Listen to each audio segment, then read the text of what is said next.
പടയണിയിൽ അല്ലെങ്കിൽ തെയ്യത്തിൽ ഈ കോലങ്ങൾ, ഉം. തെയ്യത്തിൻ്റെ കോലങ്ങൾ ഉണ്ടാക്കുന്ന പാളകൾ അതെ. ഉണ്ടാക്കുന്നത്, പാളകളെ കൊണ്ട് അത് കമുകിൻ്റെ പാളകളാണ്. ഉം.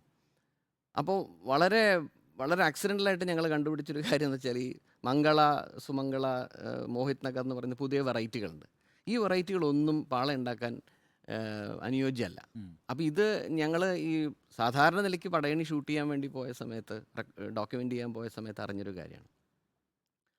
അപ്പോൾ അത് അവിടെ നമുക്കൊരു ഇൻ്റർവെൻഷൻ ചെയ്യാൻ പറ്റും. അത് നാടൻ വെറൈറ്റികൾ, ദക്ഷിൺ കന്നഡ, ഉം. പിന്നെ കാസർഗോഡ് ലോക്കൽ എന്നൊക്കെ പറയുന്ന രത്നഗിരി പോലെയുള്ള സ്ഥലങ്ങളിൽ നിന്ന് ലോക്കൽ വെറൈറ്റീസിന് ആ പാളകൾക്കാണ് ഇതെല്ലാം ചെയ്യാൻ, ഇതെല്ലാം അതിൻ്റെ ഒരു ഫോർമേഷനും അതിൻ്റെ വലിപ്പവും ഒക്കെ നമുക്ക് ചെയ്യാൻ സാധിച്ചു. അപ്പോൾ അത് ഞങ്ങൾക്കത് കൊടുക്കാൻ സാധിച്ചു എന്നുള്ളത് ഈ കലാകാരന്മാർ. ഉം. ഉം. അപ്പോൾ താങ്കൾ ചോദിച്ചത് വളരെ പ്രസക്തമായിട്ടുള്ളൊരു കാര്യമാണ്. ഒരു കാര്യം കൂടി ചോദിക്കാം അതുമായിട്ട് കണക്ട് ചെയ്തിട്ട്. ഇപ്പോൾ താങ്കൾ പറഞ്ഞല്ലോ ഈ കാർഷിക സംസ്കൃതിയുമായി ബന്ധപ്പെട്ട് ഉണ്ടാകുന്ന ചില മാറ്റങ്ങളുണ്ടെന്ന്. ഇപ്പം ടി എം കൃഷ്ണയെ പോലൊരു പാട്ടുകാരൻ, ടി എം കൃഷ്ണ ഈ ഈ പാട്ടിനെ വേറൊരു രീതിയിൽ മാറ്റുകയും സൈദ്ധാന്തികമായി തന്നെ മാറ്റുകയും അതിൻ്റെ ഒരു ബ്രാഹ്മണാധിപത്യത്തെ ചോദ്യം ചെയ്തുകൊണ്ട് ദളിതർക്കിടയിലൂടെ, മത്സ്യത്തൊഴിലാളികൾക്കിടയിലൂടെ ഒക്കെ യാത്ര ചെയ്ത് അവിടെയൊക്കെ സംഗീത കച്ചേരി നടത്തുന്ന ഒരവസ്ഥയുണ്ട്. അപ്പം നമ്മൾ നമ്മുടെ പ്രൊഫഷനുമായും പിന്നെ ജീവിതവുമായും ഇത്തരം വിഭാഗങ്ങളുമായി ബന്ധപ്പെടുമ്പോൾ അത്തരത്തിലുള്ളൊരു മാറ്റം സംഗീതത്തിൽ ഉണ്ടാവണമെന്ന് വിചാരിച്ചിട്ടുണ്ടോ ശ്രീവത്സൻ? അതായത് സംഗീതത്തിന് മാറ്റം ഉണ്ടാവുന്നു എന്നാണോ ഉദ്ദേശിച്ചത്? അല്ല, സംഗീതം ജനങ്ങളിലേക്ക് എത്തിക്കുമ്പോൾ ഇപ്പോൾ താങ്കളൊരു അഭിമുഖത്തിൽ പറയുന്നത് ഞാൻ കേട്ടിരുന്നു, എനിക്ക് പലപ്പോഴും വ്യക്തിപരമാണ് സംഗീതം എന്ന് പറയുന്നത്. ചിലപ്പോൾ ഒരാൾ എന്നോട് വാതാപി പാടാൻ പറഞ്ഞാൽ ഇപ്പോൾ ഞാനത് പാടിയെന്നിരിക്കും, പക്ഷേ അല്ലേ, എന്നാൽ വ്യക്തിപരമാണ് സംഗീതം എന്ന് പറഞ്ഞു. പക്ഷേ ഈ ടി എം കൃഷ്ണയെ പോലുള്ള ആളുകൾ ചെയ്യുന്നത് അതല്ല, അതാണ് മാതൃക എന്ന അർത്ഥത്തിലല്ല ഞാൻ ഈ പറയുന്നത്. അത്തരത്തിലുള്ള മൂവ്മെൻറ്റ് നമ്മുടെ സമൂഹത്തിൽ നടക്കുമ്പോൾ അതിനോടുള്ള താങ്കളുടെ ഒരു പ്രതികരണമാണ് ഞാൻ ചോദിച്ചത്.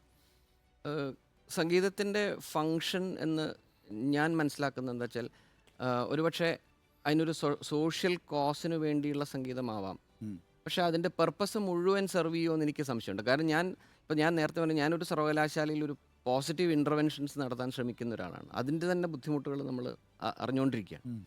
അപ്പോൾ നമ്മളൊരു ഒരു അത് എങ്ങനെയാണത് ഇൻ ദ സെൻസ്? എന്ന് വെച്ചാൽ ഒരു ഒരു ഒരു ടെക്നോളജി നമ്മൾ കൃഷിക്കാർക്കിടയിൽ എത്തിക്കുമ്പോൾ ഓ.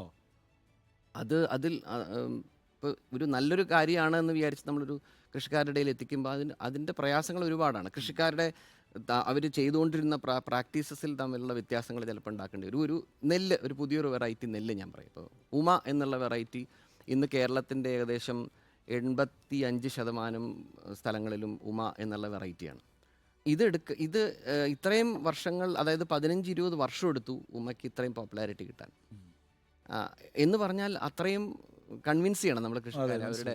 അപ്പോൾ ഇത് സംഗീതത്തിൽ നമ്മൾ നോക്കുമ്പോൾ ആ പർപ്പസ് സെർവ് ചെയ്യുന്നോ എന്നെനിക്ക് സംശയമാണ്. അതായത് ഇപ്പോൾ ഇപ്പോൾ കൃഷ്ണയുടെ എക്സാമ്പിൾ പറയുകയാണെങ്കിൽ, ഇപ്പോൾ നമ്മൾ പുറമ്പോക്ക് എന്നുള്ള ഒരു കോൺസെപ്റ്റ് പാടുന്നു, അല്ലെങ്കിൽ നമ്മൾ ഒരു സോഷ്യൽ ജസ്റ്റിസിന് വേണ്ടി ഒരു പാട്ട് പാടുന്നു.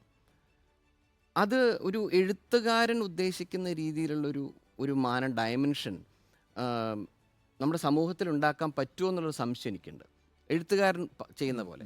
എന്നാൽ പാട്ടുകാരൻ്റേതായ ഒരു സ്പേസ് ഉണ്ട്. അങ്ങനെ പാടുമ്പോൾ ഒരു ചലനം ഉണ്ടാക്കാൻ സാധിക്കും. പക്ഷേ അതിൻ്റെ the impact of this music, അതാണ് എനിക്ക് കൂടുതലും താല്പര്യം. What it actually does to the people. അങ്ങനെ നോക്കുമ്പോൾ നമ്മൾ ചെയ്യുന്നത് തുലവും കുറവാണ് അങ്ങനെ ആ purpose. But what it actually does is it looks back at us. ഞാനിത് പാടി എന്നേ വരുന്നുള്ളൂ എന്ന് എനിക്ക് തോന്നുക. ഒരു വലിയ ഉൾക്കാഴ്ചയാണ് വലിയ ഉൾക്കാഴ്ചയാണ്. അങ്ങനെയാണെങ്കിൽ ഒരു പാട്ട് വേണ്ടേ സുജയ? ഈ പറയുന്ന മലയാളികളുടെ എല്ലാം മൊബൈൽ ഫോണിലെയും റിംഗ് ടോണായി മാറിയിട്ടുള്ള ഒരു അതിമനോഹരമായ പാട്ടുണ്ട്. മെയ് മാസമേ ആണോ? ഏത് പാട്ടാണ്? മെയ് മാസമേ റിംഗ് ടോൺ ആണ് എന്ന് പറഞ്ഞിട്ട് മനോഹരമായി ജയമേനോൻ പാടിയിട്ടില്ല. അതൊന്ന് പാടുകയാണെങ്കിൽ. കാന്തനോടു ചെന്നു മെല്ലെ കിളിമൊഴി ശുചമിഹവദ, കാന്തനോടു ചെന്നു മെല്ലെ കിളിമൊഴി ശുചമിഹവദ, കാന്തനോടു ചെന്നു മെല്ലെ മെല്ലെ